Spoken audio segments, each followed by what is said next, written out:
다니엘서 6장 1절부터 10절입니다.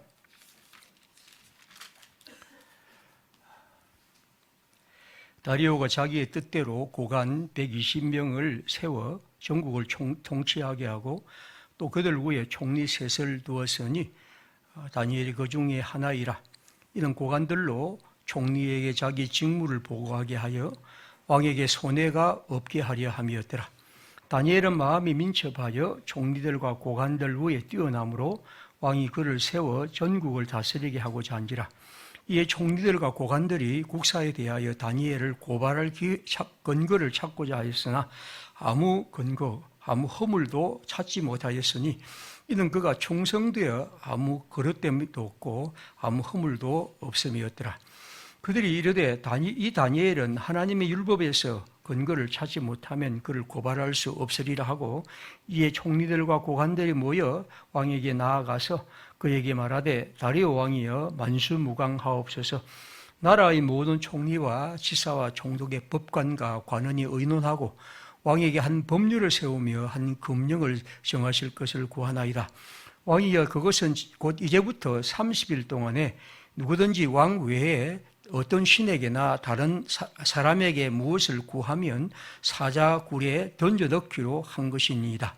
그런즉 왕이여 원하건대 금령을 세우시고 그 조서에 왕의 도장을 찍어 메대와 바사의 고치지 아니하는 규례를 따라 그것을 다시 고치지 못하게 하옵소서 하매, 이에 다리오 왕이 조서에 왕의 도장을 찍어 금령을 내리니라.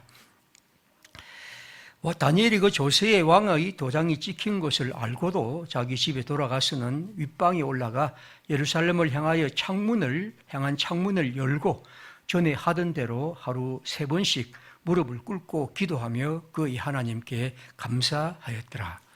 아멘. 찬양. 바벨론이라는 나라의 식민 정책은 무엇보다도 그 식민지에 있는 엘리트 청년들을 자기 나라로 데려가서 그곳에서 이제 여러 가지 교육이나 또 좋은 대접을 통해 그 사람들을 양육하고 또 그 식민지에 있는 백성들을 그 관료를 사용하기도 해서 굉장히 이제 유화적인 그런 정책을 펼쳤죠. 이게 이제 우리가 보통 이제 일제 식민지만 생각합니다만은 실제로 그 바벨론이나 메디아의 정책들은 꼭 그렇지만 않았습니다. 그래서 굉장히 유화적인 정책들을 굉장히 많이 펼쳤죠. 그래서 여기도 보면 이제 바벨론이란 나라가 이스라엘의 그 청년들을 많이 데려가는데, 우리가 아는 대로 그 중에 이제 다니엘 같은 사람과 그의 친구들 또 많은 사람들을 데려가서 그곳에서 이제 교육하고 관리로 사용하기도 합니다. 그래서 그 중에 특별히 다니엘이란 청년은 이제 하나님의 영을 힘입어 꿈을 잘 해석하는 사람이었죠.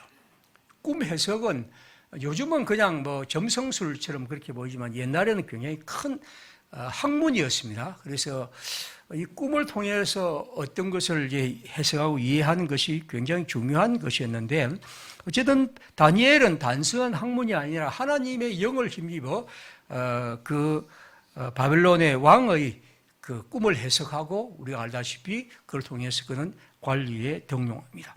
오늘 성경에 보니까 바벨론이란 이 다리오란 사람이 이제 왕이 되었을 때 거기 보면 이제 아마 지방 분권 같은 형식을 해서 120명의 관리를 각 지역, 거대한 나라의 지역에 다스리게 하고 그 중에서도 이제 3사람을 세워서 그 통치를 하게 합니다.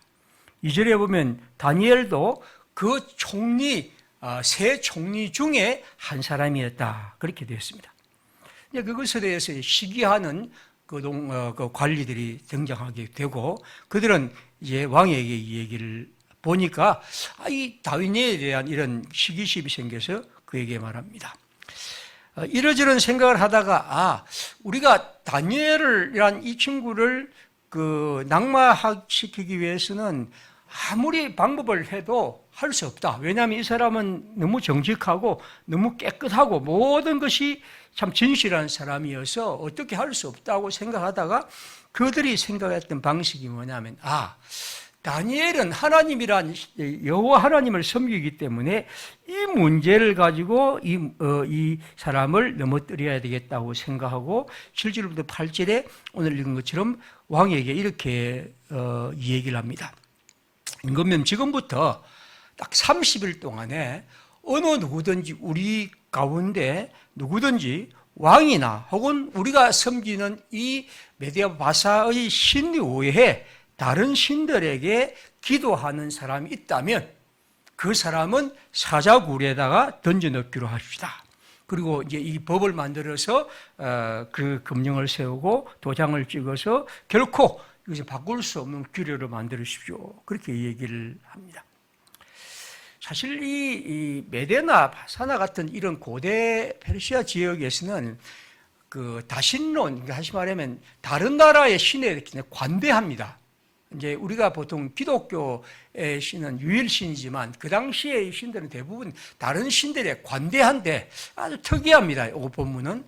그래서 어쨌든 아마 단순히 자기 신보다도 자기 왕권에 대한 이런 강화를 위해서인 것 같습니다. 그래서 이 임금이 결국 그렇게 하자 그렇게 하고 오늘 얘기처럼 이 임금이 이제 이런 법령을 발표합니다. 오늘 성경은 이 얘기를 도장을 찍어서 9절까지 보면 이제 온 나라에 선포합니다. 오늘 읽은 10절은 이렇습니다. 다니엘이 이러한 왕의 조서와 금령이 있는 것을 알고도 도장이 찍힌 걸 알고 집에 가서 올라가 예루살렘을 향한 창문을 열고 전에 하던 대로 하루 3번씩 하나님께 기도하고 감사하였다. 그러한 금령에 대한 것들을 무시하고 하나님께 기도했죠. 그 다음 읽은 얘기는 우리가 잘 아는 대로 결국 다니엘은 이것 때문에 고발을 당하고 사자굴에 던져집니다. 그리고 물론 사자굴에 던져졌지만 하나님이 다니엘을 지키시고 그가 그 사자굴에서 구원받고 그리고 다시 더 높아지는 그런 얘기입니다. 보통 이 본문은 이제 그 다니엘의 하나님의 능력과 힘으로 이러한 구원을 받았다는 얘기가 보통 이 본문에서 얘기할 수 있는 것이고 저도 단지 그렇게 생각합니다. 그래서 이제 이 그림이 하나 보면 이 그림은 굉장히 유명한 그림인데 루벤스라는 사람이 지은 다니엘 사자굴 속의 다니엘이라는 그림인데 제가 이제 전 그림은 잘 모릅니다만 이제 그림에 대한 설명을 딱 보니까 상당히 재밌더라고요. 한번 집에 가셔서 한번 이 그림만 보시면 여기에 대한 설명이 자세히 있습니다. 이때 어떻게 하는데 오늘 제가 말씀드리고 싶은 것은 요 얘기는 아니기 때문에 그냥 맛보기로 그림만 하나 딱 보여드립니다. 이런 그림이 있다. 이게 이제 굉장히 이제 이 성경의 주제는 요 얘기를 하는 것이 이제 마땅한 방식입니다.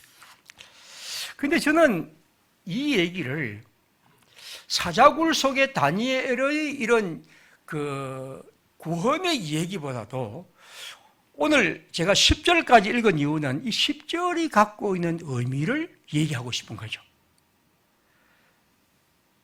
저는 제가 나이가 들었을 때 이 성경을 읽어도 이런 질문을 했습니다. 보통 우리가 하는 이제 그 속담이 뭡니까? 소나기는 피해가라. 그런 말이 있죠. 소나기는 피해가라는 것은 이제 비가 많이 오는데 소나기 같은 비는 그냥 한 10분, 많아봤자 한 1시간 안으로 다 끝나니까 그때 그냥 다니지 말고 그때 올 때는 좀 피해 있다가 그냥 가라. 그래서 우리가 어떤 일도 너무 그렇게 어떤 문제가 그렇게 있을 때는 조금 이렇게 숨어 있다가 또 움츠려 있다가 그렇게 하면 된다. 이게 우리의 생활의 방식입니다. 저도 이제 이 글을 읽으면서 나이가 들었을 때 이런 질문을 했습니다. 30일인데, 그죠? 30일인데. 그냥 좀 있지. 30일인데. 왜냐하면 제가 이제 젊었을 때는 이걸 보면서, 야, 멋지다 했는데, 나이가 좀 들면서는, 그래 좀 있지 뭐. 그래 간호 소나기도 피해가라는데 30일 정도만 딱 있다가 나가면 이거 30일짜리니까 그냥 아무 문제 없을 텐데 왜 이렇게 할까? 이게 제가 갖고 온 질문이었습니다. 보통 소나기도 한 1시간이 많아야 1시간이 거치는 것처럼 이것도 막 그저 그 긴 세월에 30일 정도 그냥 기도 안 하고 가만히 있으면 누가 알겠습니까? 기도 안 하고 있는데. 그렇게 멈춘 다음에 다시 하면 되지. 아직 뭐 기도 한번 쉬지. 근데 이 사람은 고지식하단 말이죠. 10절을 다시 보십시오.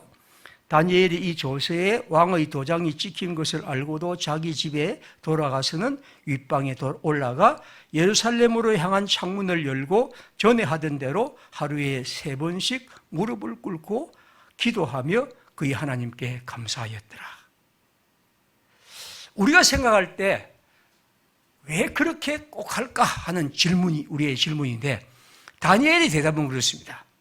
그래, 기도는 목숨을 걸고 만큼 아니 그냥 내 목숨만큼 소중한 거다. 우리가 생각할 때는 기도란 것은 그냥 한번 잠깐 쉬면 될 것인데 라고 할 때 다니엘은 말합니다. 그럴수록 나는 기도를 해야 하는데 저는 이것이 왕권에 대한 거부의 차원이라기보다도 오히려 그냥 그에게는 기도란 것이 그의 목숨과 생명과 같은 그런 것이었다는 거죠. 그러니까 다니엘은 어떤 것을 설명하지 않습니다. 그냥 다른 사람들은 그냥 30일 있으면 쉬면 될 텐데 왜 그래? 그냥 조금 이제 그렇게 고지식한가라고 그렇게 물었을 때 다니엘은 전혀 다른 차원에서 이 얘기를 갑니다. 내게 기도란 것은 그냥 내 생명이야. 이렇게 하지 않으면 내가 살 수 없다. 그러니까 사람들은 당신은 기도하면 목숨이 위태로운데 라고 말하는데 다니엘은 말하기를 아니 나는 기도를 안 하면 살 수가 없어 라는 것이 다니엘의 대답입니다. 뭐 목숨이 아깝지 않다 그런 말을 지금 다니엘은 말하는 것이 아니라 그냥 다니엘에게는 내가 기도한다는 것은 그냥 내 삶이야, 내 생명이야 라는 것이 있기 때문에 우리가 생각하는 차원 자체가 다른 거죠. 여러분, 기도를 대하는 그리스도인의 삶의 방식인 거죠. 어떤 사람은 기도는 뭐 소원 성취니 이렇게 말하지만 그냥 그리스도인에 대한 기도는 그냥 우리의 생명이 달린 것, 그래서 나는 그 기도에 내가 끌려갈 수밖에 없는 것, 이게 다니엘이 하는 행동입니다. 다니엘에게 기도는 생명과 같은 것이겠죠. 이것이 우리가 제가 질문했던 것처럼 소나기가 한번 피하면 되지라는 그 질문에 의해서 다니엘은 당신이 내게 질문하는 것, 제보고 합니다. 당신이 내게 그렇게 말하는 것과 내가 지금 기도를 대하는 그 방식이 다르다는 거죠.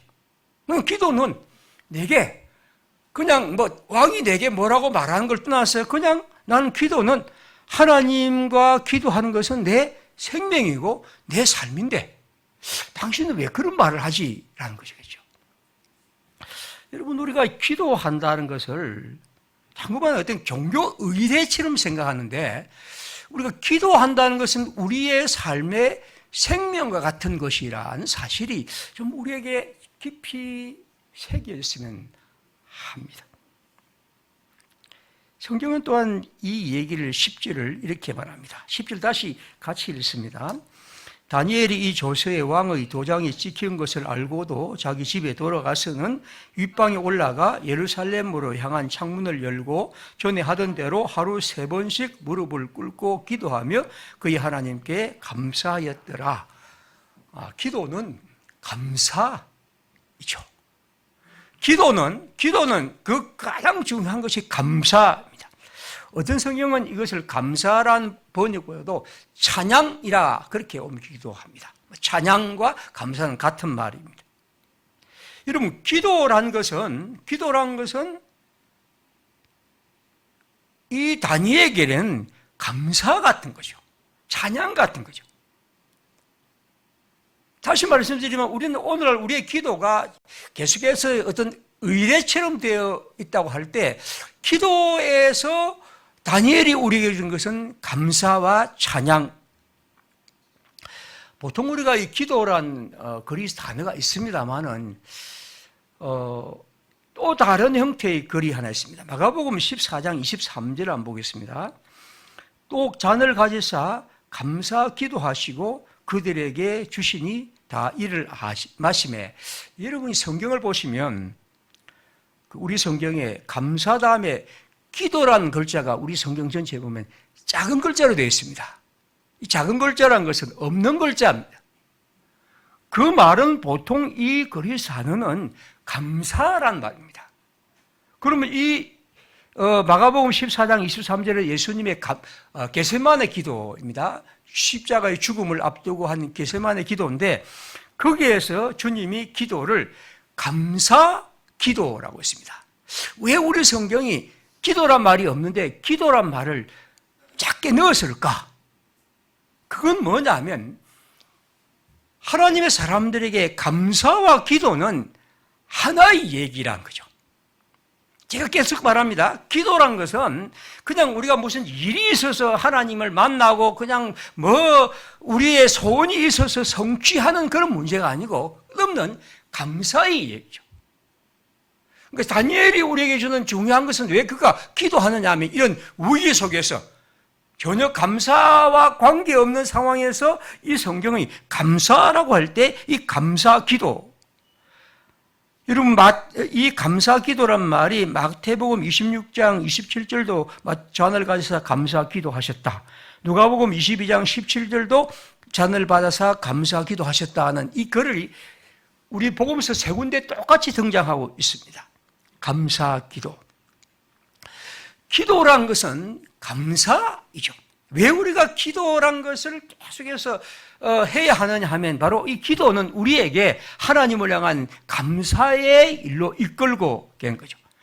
지금 다니엘로 볼 때는 이것은 왜 이런 일이 일어났을까 하는 그런 굉장한 위기감과 때로는 절망감과 내가 어떻게 될지 모르는 엄청난 그런 위기 속에 있습니다. 그런데 이 성경은 왜 그의 하나님께 기도하며 감사하였더라고 했을까? 기도는 결국 감사 같은 거죠. 우리가 하나님께 기도하게 되면 저는 반드시 감사가 이게 자연스럽게 이어진다고 합니다. 이건 기도가 주는 그 마술과 같은 겁니다. 마술이란 말이 좀 이상하지만 마술과 같은 겁니다. 이게 도대체 내가 지금 갖고 있는 것이 이게 너무 그런데 기도란 것이 우리에게 주는 가장 중요한 힘은 그게 감사로 이게 이어지게 된다는 거죠. 이게 신비로운 것. 그러니까 왜 사람들이 기도해야 하느냐 하면 기도가 우리에게 주는 힘이고 바로 그런 놀라운 은혜 같은 거죠. 그래서 빌보서 1장 6절을 말합니다. 아무것도 염려하지 말고 다만 모든 일에 기도와 간구로 너희 구할 것을 감사함으로 하나님께 아뢰라. 골로새서입니다. 기도를 계속하고 기도에 감사함으로 깨어있으라. 디모데전서 2장 1절입니다. 그러므로 내가 첫째로 권하노니 모든 사람을 위하여 간구와 기도와 도구와 감사를 하되. 왜 기도가 감사와 연결하게 될까? 다니엘 같은 사람이 지금 전혀 감사로 연결할 수 없는 건데 왜 그가 기도하게 되냐면 그 기도가 그를 감사로 연결하게 된 거죠. 제가 이 손양원 목사님의 기도를 한 번씩 소개합니다만 이 손양원 목사님은 참 훌륭한 어른이죠. 우리 한국 기독교에 이런 참 훌륭한 어른이 계셨다는 게 언제나 우리의 참 힘이 됩니다. 이분은 일제 신사참배의 그런 혹독한 가운데서도 끝까지 신앙을 지켰고 또 한국전쟁의 공산치하에서도 자신의 사랑을 그렇게 드러냈던 분인데 그러면 아마 일제시대에 이런 기도를 드렸습니다. 하나님의 뜻대로 되어감을 믿는 것이 저의 생명이요 하나님의 뜻대로만 순종케 됨이 저의 생활입니다. 그러므로 저의 뜻대로 부하고 귀한 사람이 되기보다는 하나님의 뜻이라면 패망자가 되기를 저는 기뻐하나이다. 이렇게 저는 저의 생활관을 진리로 해결한 자가 되어 죽으나 사나 주의 것이 되어 자족한 생활자가 되겠나이다. 우리가 이 기도란 것이 이런 어른들이 이 기도를 통해서 다니엘도 그렇고 하나님을 향한 감사와 만족과 평화를 누리는 것, 이것이 기도가 주는 큰 의미겠죠. 계속 이 성경을 다시 읽습니다. 10절입니다. 같이 읽습니다. 다니엘이 이 조서에 왕의 도장이 찍힌 것을 알고도 자기 집에 돌아가서는 윗방에 올라가 예루살렘을 향한 창문을 열고 전에 하던 대로 하루 3번씩 무릎을 꿇고 기도하며 그의 하나님께 감사하였더라. 기도는 늘 하던 대로입니다. 다시 보십시오. 10절이죠. 하루에 3번씩 기도하는 것은 이스라엘 백성들의 기도의 방식이었고 늘 하던 대로입니다. 다니엘은 이 문제로 고민하지도 않고 이것에 대해서 내가 이 문제에 기도할 것인가 말 것인가라는 문제를 갖고도 기도하지 않습니다. 그냥 그는 늘 하던 대로 기도합니다. 하나님이 그에게 불꽃 음성으로 번개처럼 계시하지도 않고 어떤 말씀도 주지 않았는데 그는 늘 하던 대로 기도합니다. 늘 하던 대로. 여러분, 기도란 것은 늘 하던 대로입니다. 그냥 우리가 그 기도란 것이 우리에게 어떤 삶의 자취이고 그리고 우리의 삶의 그 모습 그대로. 그러니까 기도란 것은 우리가 그냥 갑자기 어떤 문제가 생겨서 내가 암이 걸렸다, 내가 큰 어려움, 낭패가 당겼다 하는 것이 아니라 그냥 내가 이런 일들이 늘 해왔고 그 하나님을 오늘도 엄청난 일 앞에서 그는 아무렇지 않게 그냥 기도합니다. 늘 해왔던 것. 이 습관 같은 것. 저는 이게 굉장히 중요한 것이라고 보죠. 왜 우리가 아침 기도회 같은 걸 자꾸만 말하고 싶냐 하면 그것이 우리의 삶의 습관으로 자리 잡는 것은 굉장히 중요합니다. 이 좋은 습관이 하나하나 생길 때 나도 모르게 이 일이 우리 속에 자연스럽게 자리를 잡고 그 일이 내 삶을 이기게 하고 힘을 주는 것입니다.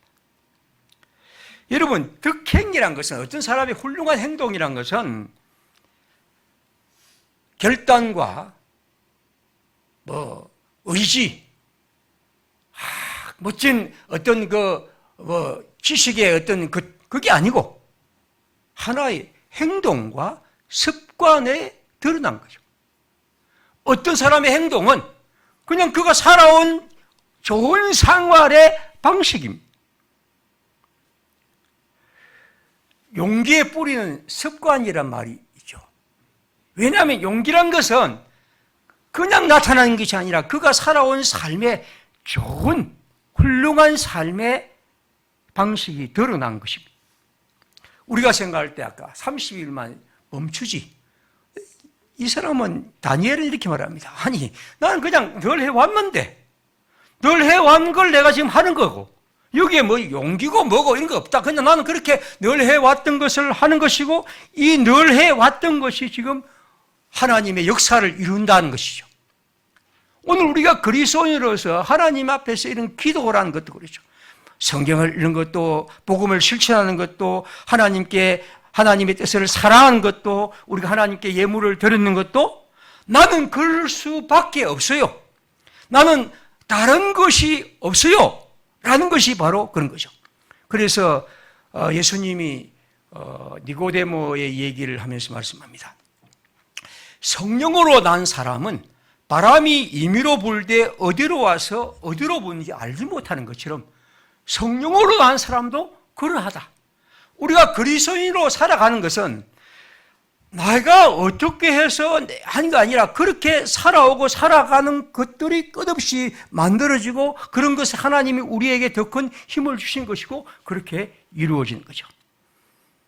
이 점에서 우리는 다시 파스칼을 또 생각합니다.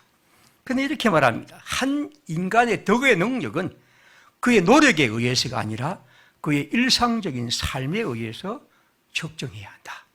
멋진 말이죠.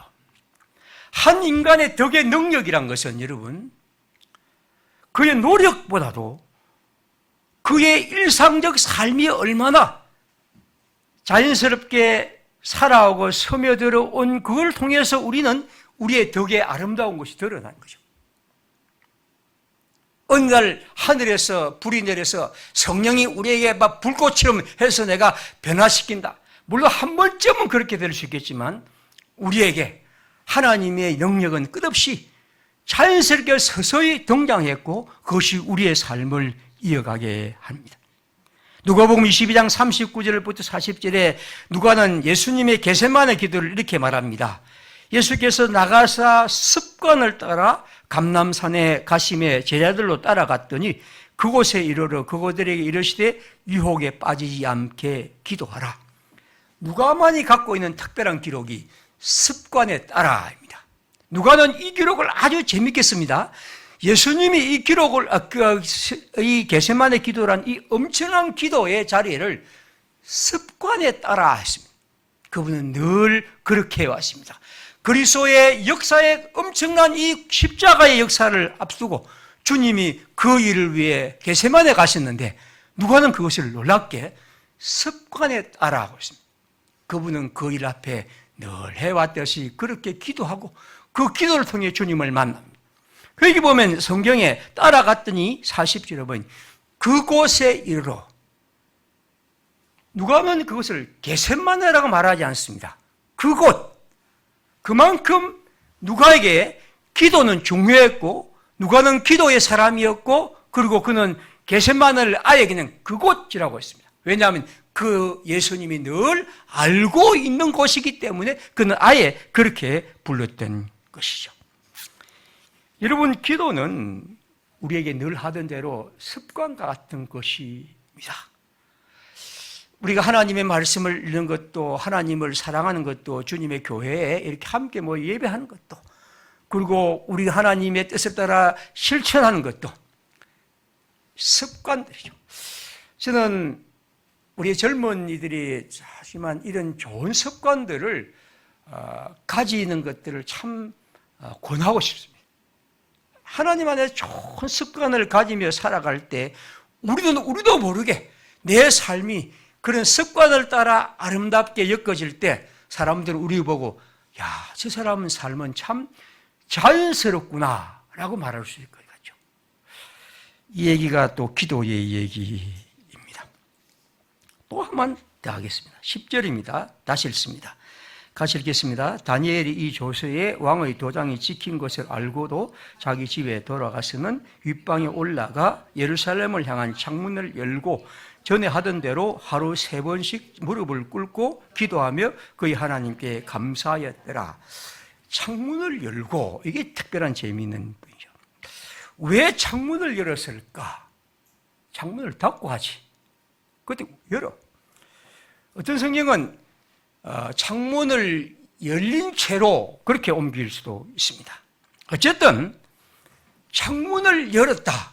그냥 창문을 닫으면 사람들이 보지도 않을 거고, 근데 왜 이렇게 열린 채로 그렇게 둘까? 그러니까 기도란 것은 결국 창문을 연다는 것은 뭘 말할까요? 내가 이 기도한다는 것은 근본적으로 뭐 임금이 누구고 이런 게 아니고 하나님을 향한 온전한 집중 같은 거죠. 늘 해왔던 것처럼 나는 하나님께 창문을 열고 기도한다. 뭐 하루 3번 창문 열고 이런 것 중요한 것이 아니라 이러한 것들로 하나님을 향한 온전한 하나님 중심의 어떤 집중이 바로 이 성경의 의미입니다. 이 담대함은 바로 그런 것이겠죠. 이건 이제 다른 나라의 한 얘기인데요. 어떤 황제, 그러니까 이건 이슬람의 전통 같은데 어떤 황제가 숲으로 사냥을 나갔습니다.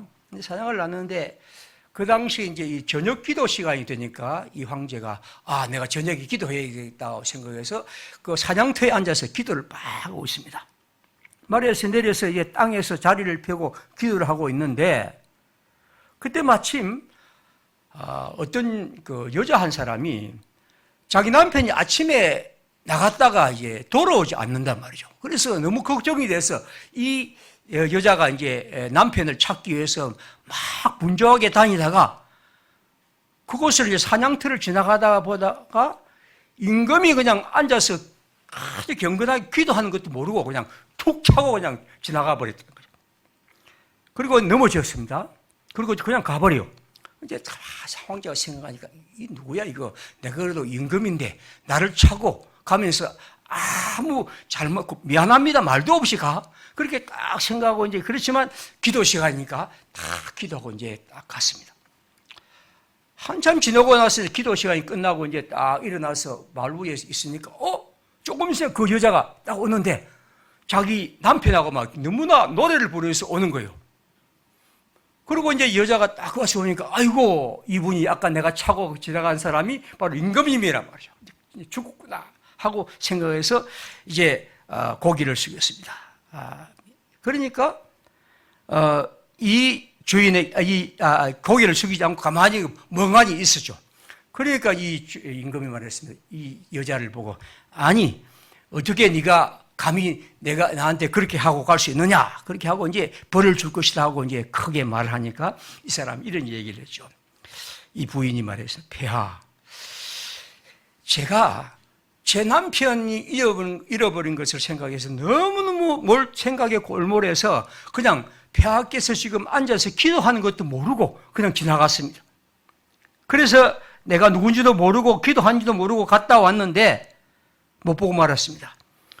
그런데 어떻게 임금님께서는 기도하는 중이셨고 그리고 제 남편보다 한량없이 더 귀중한 부대에게 몰두해 계셨는데 어떻게 제가 차고 넘어진 것을 아셨습니까? 그렇게 얘기를 했답니다.